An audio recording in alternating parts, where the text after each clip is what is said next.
आइए देखते हैं, मजा आएगा। अभी मजा आएगा ना भिड़ो। आसिम बकार थर्ड फ्रंट बनाएंगे क्या चंद्रशेखर आजाद के साथ, स्वामी प्रसाद मौर्य के साथ? सवाल ये नहीं है। सवाल ये है कि भारतीय जनता पार्टी को ठीक से और सही से टक्कर कौन दे सकता है। आप कह रहे हैं, अभी शुरू में आपने कहा मानक जी की वो जो मंदिर का चंदा डकैती वाला मामला वो थोड़ा हल्का पड़ रहा है। ठंडा पड़ गया से मतलब आप जानते हैं इसका मतलब क्या होता है? मीडिया में, सोशल मीडिया में नेताओं की जुबान से मसला ठंडा पड़ता है। आप जानते हैं ये बात?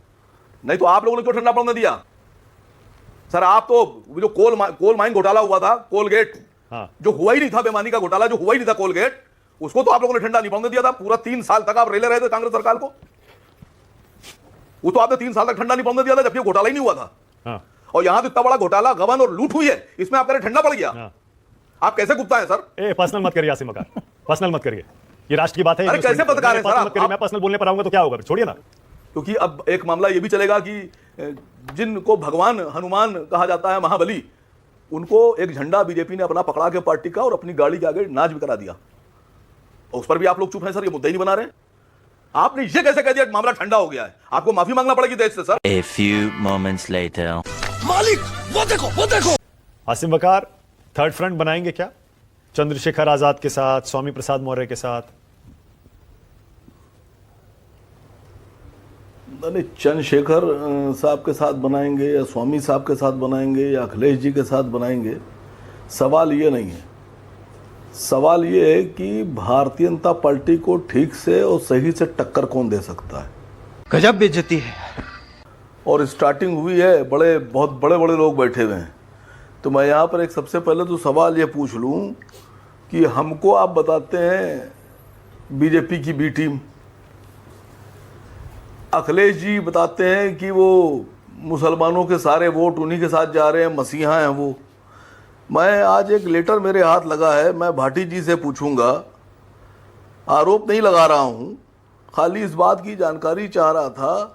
ये लेटर जरा सा एक बार दिखाइए कैमरे पर अपने, देखिए, पढ़ दीजिए, देखिए, पढ़ के सुना दीजिए आसिम बकार, पढ़ के सुना दीजिए। समझ में नहीं आ रहा।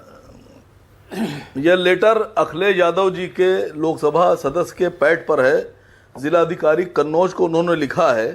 ये गड़बड़ है बाबा। इसमें 17 मंदिरों के नाम लिखे हैं और उसमें अखिलेश जी जिलाधिकारी से कह रहे हैं कि मेरी सांसद निधि से इन 17 मंदिरों को सोलर ऊर्जा से आप वो कर दीजिए, इस पर सोलर ऊर्जा लगा दीजिए।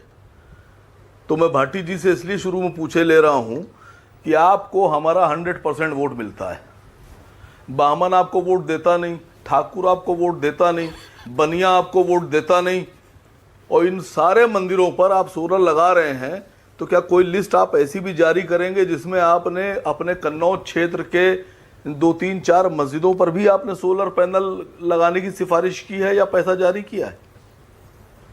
जारी अगर है तो मुझे बता दीजिएगा यहाँ में, क्योंकि अगले टर्म में मेरा सवाल बदल जाएगा। यही नहीं, अभी और सुनिए। आप कह रहे, अभी शुरू में आपने कहा मानक जी की वो जो मंदिर का चंदा डकैती वाला मामला वो थोड़ा हल्का पड़ रहा है। सर ये मंदिर की डकैती है सर। मर्यादा पुरुषोत्तम भगवान श्री राम का जो खजाना है वो लूट है, वो नरम पड़ गया आपके हिसाब से। अरे ठंडा पड़ गया बोला मैंने, नरम नहीं कहा, कैसे ठंडा पड़ गया बोला। नहीं तो कैसे गुप्ता है सर आप? हैं? मतलब भगवान राम का खजाना ठंडा पड़ गया, लूट मामला ठंडा पड़ गया। अरे ठंडा पड़ गया कि अगर आपको परिभाषा समझ में नहीं आती है ठंडा पड़ना किसे कहते हैं तो मैं कुछ नहीं कर सकता। आसिम बकार भाई कमाल करते हैं आप भी। ठंडा पड़ गया से मतलब आप जानते हैं इसका मतलब क्या होता है? मीडिया में, सोशल मीडिया में नेताओं की जुबान से मसला ठंडा पड़ता है। आप जानते हैं ये बात? नहीं तो आप लोगों ने क्यों ठंडा पड़ने दिया?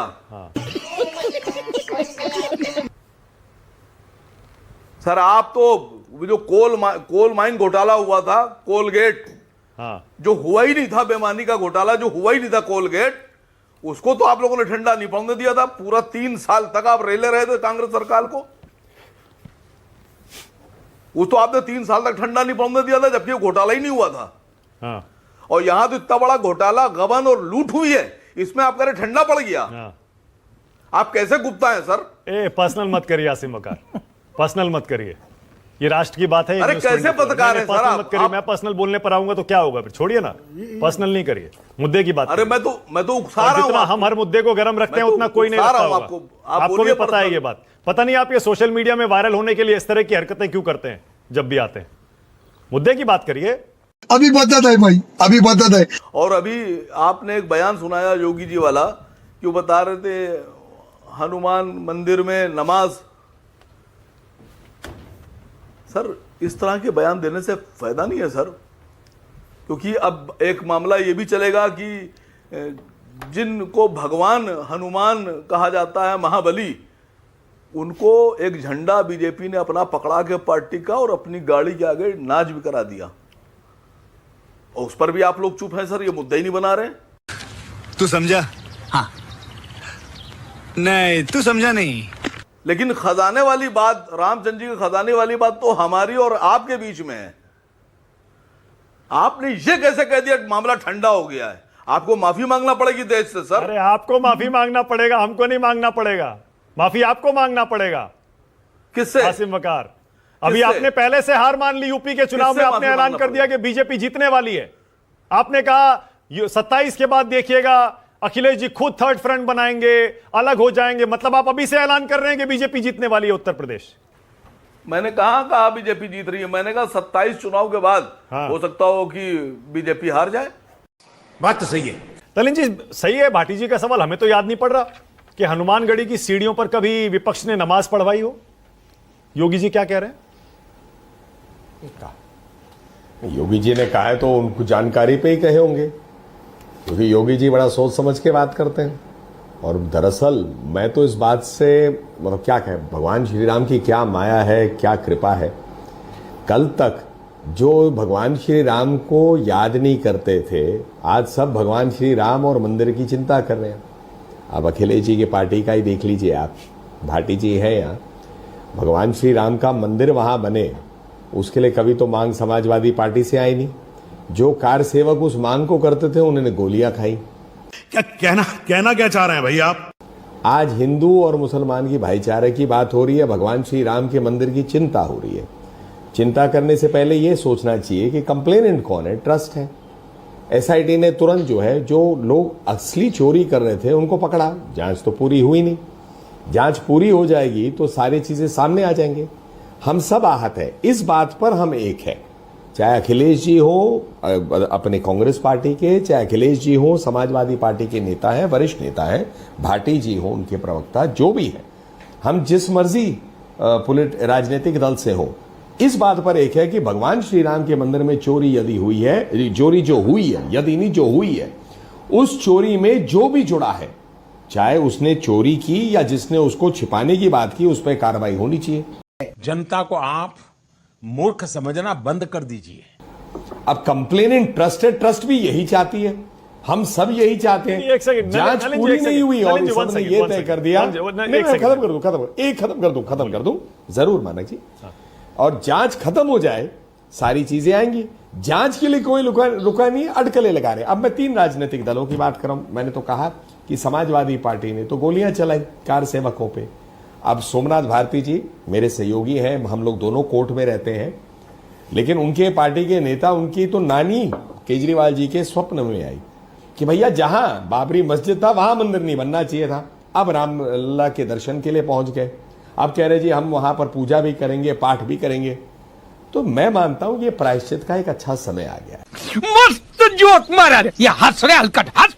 अखिलेश जी ऐसा लग रहा है नलिन कोहली तो बड़े कंफर्टेबल हैं, इतने सहजता से वो राम मंदिर चोरी चढ़ावा के मुद्दे को डील कर रहे हैं। और ये जो मुझे तो ये भी लग रहा है थर्ड फ्रंट जो बनने की सुगबुगाहट है, इसके पीछे कहीं बीजेपी का हाथ तो नहीं है अखिलेश जी? देखिए, थर्ड फ्रंट मतलब बीजेपी की तीसरी टीम। हाँ, ये सही है। बीजेपी की तीसरी टीम बीजेपी बनाने का प्रयास कर रही है। हाँ।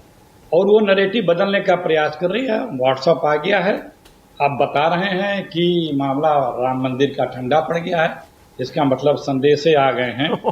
कोई ठंडा नहीं पड़ने वाला है। भगवान राम के यहाँ चोरी करोगे, मामला ठंडा हो जाएगा। और ये जो भाजपाई है ना मानक जी, ये सिर्फ लूट और झूठ के लिए राम का नाम लेते हैं। ही पकड़े हैं। पहले चंदा खाए 10 साल तक 1400 करोड़ रुपए, अब चढ़ावा खा रहे हैं, जमीनों का घोटाला कर रहे हैं। ये जहां है कहीं भी देख लीजिए, बद्रीनाथ में लूट लिए, केदारनाथ लूटे ही थे, पुरी की भी सूचनाएं हैं। ये तो किसी को नहीं छोड़ सकते ना, ये देश लूट डाले हैं। इनको तो आप, जिनका मैंने कहा है कि ये सिर्फ लूट और झूठ, दिन भर बोलना कल कैसे बोलना उसके लिए लगे रहते हैं। ये एक एक पाई पाई लूटे हैं। और आश्चर्य इस बात का है कि मोदी जी जिन्होंने इस ट्रस्ट को बनाया, जिसके मेंबरों का चयन किया, वो केंद्र की सरकार और मोदी जी क्यों खामोश है? अरे हम तो फकीर आदमी हैं। ये गड़बड़ है बाबा। कि ट्रस्ट के लोग क्यों अभी बने हुए हैं? इसीलिए बना था ट्रस्ट, लूटने के लिए। सबको पता था जब बन रहा था। मानक जी, आप मेरा उस समय का भी निकाल के वीडियो देखिए, मैंने तभी भी कहा था ये चंदा खाए हैं, चढ़ावा खाने के लिए मंदिर में आ गए। गजब बेइज्जती है। लेकिन वहां पे पता है कि भगवान राम के मंदिर में निर्माण से लेकर के चंदा चढ़ावा में बहुत रुपए आएगा। उसको संघ का कार्यालय स्वरूप वहां बनाया। आप गए थे कि नहीं कवरेज में? जब प्राण प्रतिष्ठा हुआ था मानक जी, नहीं, सारे खंभों पे किसकी फोटो में लटकी थी? किसकी? वीडियो निकालिए, आरएसएस के उन दो नेताओं की। अच्छा अखिलेश जी, एक बात बताइए, जब RSS आप उन दो बीएसपी नेताओं को की, अपने अयोध्या के गठबंधन हर में लाने बिजली की के कोशिश खंभे कर पे सकते हैं, उनकी फोटो लटकी हुई आपके थी। नेता मायावती जी के यहाँ चले गए थे, जब आप कोशिश कर सकते हैं बीएसपी को अपने गठबंधन में लाने की, तो ये थर्ड फ्रंट ओवैसी जी क्यों नहीं बना सकते भाई? वो भी तो कोशिश करेंगे। आप उनको कह रहे हैं बीजेपी का थर्ड फ्रंट है, ये बीजेपी की बी टीम है। तो कौन मना कर रहा है? बनावे। हाँ, हम अपनी प्रतिक्रिया दे रहे हैं, हम मना करें थोड़ी कर रहे हैं। आप बनवा दीजिए, हमें आप बनवाएं, हमें कोई आपत्ति नहीं है। क्या बात, ये बात है। जो भी प्रधानमंत्री या मुख्यमंत्री हैं वो सबके हमारे भी हैं, सबके हैं। सत्ता में पदेन मुख्यमंत्री सबके हैं, हमारी जो भी विचारधारा भिन्न हो। लेकिन क्या जो भाषा उत्तर प्रदेश के मुख्यमंत्री द्वारा बोली जा रही है, क्या वो उस एक सीएम की मर्यादित भाषा कही जा सकती है? गजब बेइज्जती है। तू समझा? हाँ। नहीं, तू समझा नहीं।